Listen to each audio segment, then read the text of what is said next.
So I think this whole thing about life expectancy. Besides, I'd like to ask, since when is life expectancy necessarily the deciding factor on whether a point of view is a good idea or not? I don't think it's the deciding factor. I think it's one of many that you could consider. Well, I mean, I guess the idea would be if you're living longer and if you're having happier lives. If we found out that killing and eating the brains of babies would make you live longer, I don't think that would count for anything. I think that would be pretty immoral. And I've encountered Christians who have argued based on some studies which claimed to show that theism makes you happier and more content, and that leads to a longer lifespan, right? It's like, excuse me, if believing a bunch of bull crap leads to a longer lifespan, I'd rather spend a slightly shorter life believing stuff that's actually true. I think if I can just be a little contrarian for a second, if it turned out that eating babies made you live significantly longer, it would become a factor in my decision about whether or not to eat babies. Now, my other reasons for not eating them would still be so strong that it would maybe give me another 2 seconds of considering. My point is that when things like life expectancy are even raised as issues, it makes me think that we're going into the realm of thinking that somehow evolution is the be all and end all of deciding what's right and wrong, and that's not true either. Some of the best things about human beings are counter evolutionary. Right. Mm-hmm. So, I just think this whole topic is kind of off base. Oh, okay. I'll hang up, Bill. Well, no, it was worth the discussion, but I don't really think it's going anywhere. All right. Thanks for calling, Mike. Thanks, Mike. Thanks. Bye. I'm sorry, was I beating up on him? I didn't think you were.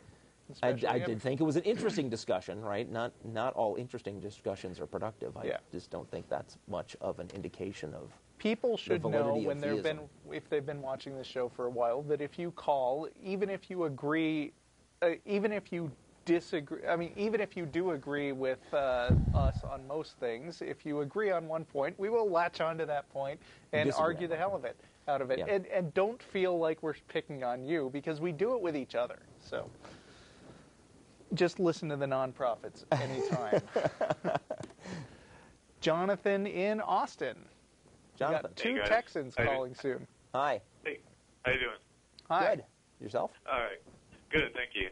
Hey, I'm sort of a new atheist myself, probably for the past, 6 or 7 months. And when you say you're a new atheist, does that mean you are a recent atheist, or do you mean you are part of this supposed movement called the New Atheists? Oh, no, I'm not part of that. Okay. I'm not sure anybody is, but... Okay.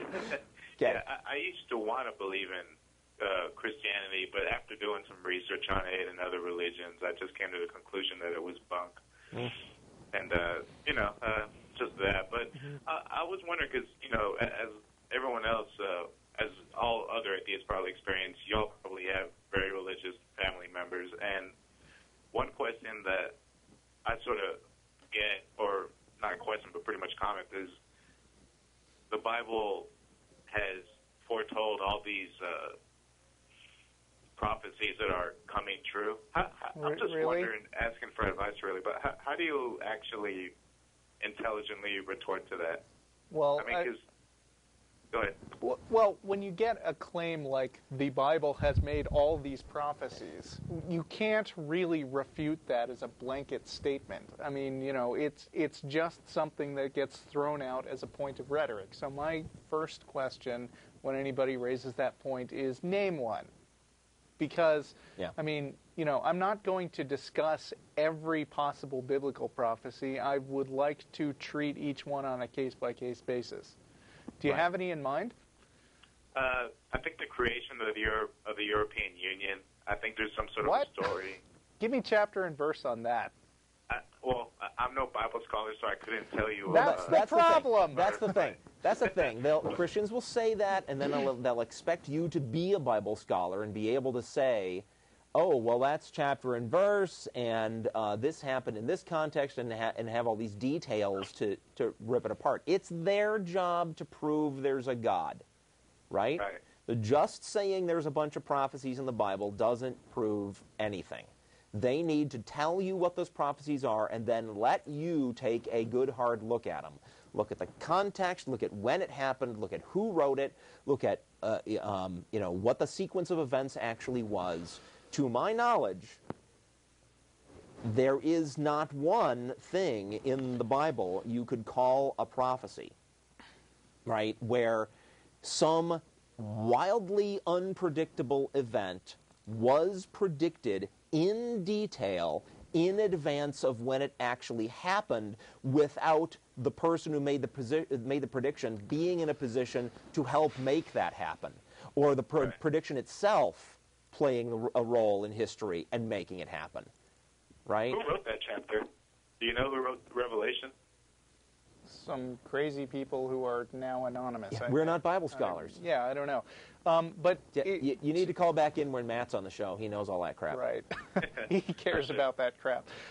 But if I can move this away from biblical terminology, I don't know if you remember this because it's not that popular anymore, but when 9/11 first happened, in addition to all the conspiracy theories that were happening on that, there was also this stuff about how Nostradamus had predicted 9/11.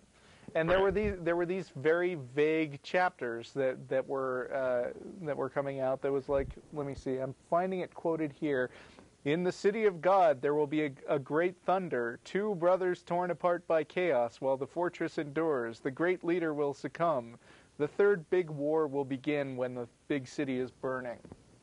Right. And there was all this stuff about how perfectly this matches up to events. Some of it turned out later to actually be made up, tacked on to the end of it. And other parts of it were so incredibly vague. I mean, they were talking about the city of God. Well, I mean, Americans think all our cities are the city of God, and everybody thinks they're on God's side. Right. So, I mean, that could be any city in the world anywhere. And let's not forget that whether we're talking about Nostradamus or the Bible, we are talking about poetry written to be vague and evocative, in another language, giving lots of room for interpretation to make it sound more or less like what the interpreter wants it to sound like. Right, because ridiculous. Translating between language is already fuzzy enough that you can give 10 different words that mean something, and in the case of a French word like Elan, you still can't pin down the meaning with any combination of words in English. Here's a nice shortcut, right? Whatever prophecy it is that they spin, it's always going to be vague, right? It's not going to be specific. Ask the Christian, why is it that this God of theirs who is omniscient and knows everything could not make a specific, detailed prediction? Why not? They're always going to say, well, God's ways are beyond ours. Some silly stuff. I know, and you're not going to buy that, are you? Then it doesn't matter what you're talking about, right? Then it doesn't matter what the evidence is, and if their argument is they're right no matter what the evidence is, then that's the time to laugh derisively and walk away. Our version of I don't know is different from ours because we'll just say straight up, I don't know. They'll just say, well, God is beyond us. Yeah, there you go. I don't know, and it doesn't matter that I don't know because I'm supposed to believe X, and so I do. And then you can ask, how come God is supposed to be beyond me, and yet you supposedly know what he's talking about? Right on. So, all right? Yeah. Well, hey, thanks, man. You'll have a good one. All right, you too, cool. Jonathan. Thanks for calling. That was fun.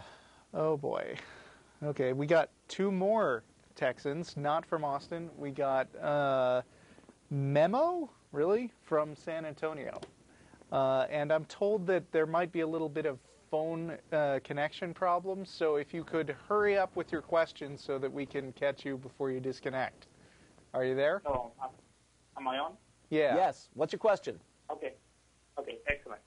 Thank you. And yes, it's Memo. It's actually my cool original name. But anyway, I was having a discussion with a friend of mine, a Christian friend of mine, a couple of days ago, and we went to the point we had to talk about what created God because God created everything and he's so complex. Uh-huh.